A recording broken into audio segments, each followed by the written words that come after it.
ஜோடி are you ready season 2ல இந்த வாரம் டிக்கெட் டு ஃபினாலே வாரம். ஸோ இன்னைக்கு சனிக்கிழமை எபிசோட்ல மொத்தம் 4 ஜோடி பெர்ஃபார்மன்ஸ் பண்ணியிருக்கிறாங்க. இந்த 4 ஜோடி பெர்ஃபார்மன்ஸை வச்சு பார்க்கும் பொழுது கண்டிப்பா இந்த 4 ஜோடியில இருந்து யாருக்குமே வந்து டிக்கெட் டு ஃபினாலே கிடைக்க போறது இல்ல அப்படின்னு தெரிஞ்சிருச்சு. ஸோ ஃபர்ஸ்ட் யாரு பெர்ஃபார்மன்ஸ் பண்ணாங்க அப்படின்னு பார்த்தீங்கன்னா விஜய் அண்ட் ஸ்ரேயா ஜோடி தான் பெர்ஃபார்மன்ஸ் பண்ணாங்க. இவங்களோட பெர்ஃபார்மன்ஸ் நல்லா இல்லன்னு சொல்ல முடியாது, நல்லா இருக்குன்னு சொல்ல முடியாது.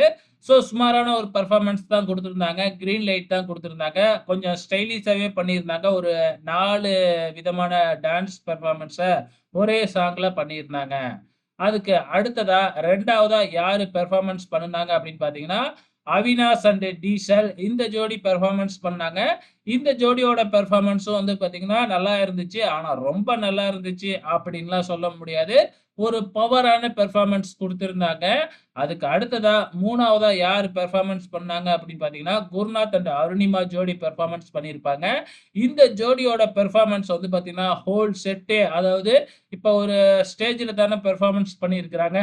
அந்த ஸ்டேஜ்க்கு பின்னாடி என்னென்னலாம் இருக்கு அப்படிங்கிறத எல்லாத்தையுமே இந்த டான்ஸ்ல காமிச்சுட்டாங்க.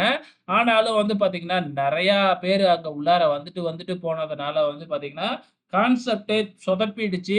ஒரு பார்க்கறதுக்கு ஒரு சாங் மாதிரியே இல்லாம இருந்ததுனால, இவங்களுக்கு வந்து பார்த்தீங்கன்னா, எல்லோ லைட் குடுத்துட்டாங்க. ஸோ கண்டிப்பா இந்த ஜோடி எலிமினேட் ஆவறதுக்கு கூட வாய்ப்புகள் இருக்கு. ஸோ ஃபைனலா வந்து பார்த்தீங்கன்னா, கௌரி சங்கர் அண்ட் அனன்யா ராவ் இந்த ஜோடி வந்து பார்த்தீங்கன்னா, இன்னைக்கு நடந்த பெர்ஃபார்மன்ஸ்லயே ரொம்ப ஒரு சூப்பரான பெர்ஃபார்மன்ஸ் அப்டின்னா இத சொல்லலாம். இருந்தாலும் ரொம்ப பெஸ்ட்டு டிக்கெட் டு ஃபினாலே வாங்குற அளவுக்கு ஒரு பெர்ஃபார்மன்ஸா அப்படின்னு பார்த்தீங்கன்னா, கண்டிப்பா இல்லங்க. இவங்க கான்செப்ட் கொஞ்சம் புதுசா யோசிச்சு பெர்ஃபார்மன்ஸ் பண்ணியிருப்பாங்க. ஸோ இன்னைக்கு 4 ஜோடி பெர்ஃபார்மன்ஸ் பண்ணியிருக்காங்க. மீதி 3 ஜோடி நாளைக்கு பெர்ஃபார்மன்ஸ் பண்ண போறாங்க. கண்டிப்பா அந்த 3 ஜோடியில இருந்து யாராவது ஒரு ஜோடிக்கு தான் டிக்கெட் டு ஃபினாலே கிடைக்க போகுதுன்னு நெனைக்கிறேன். பொறுத்திருந்து பார்க்கலாம்.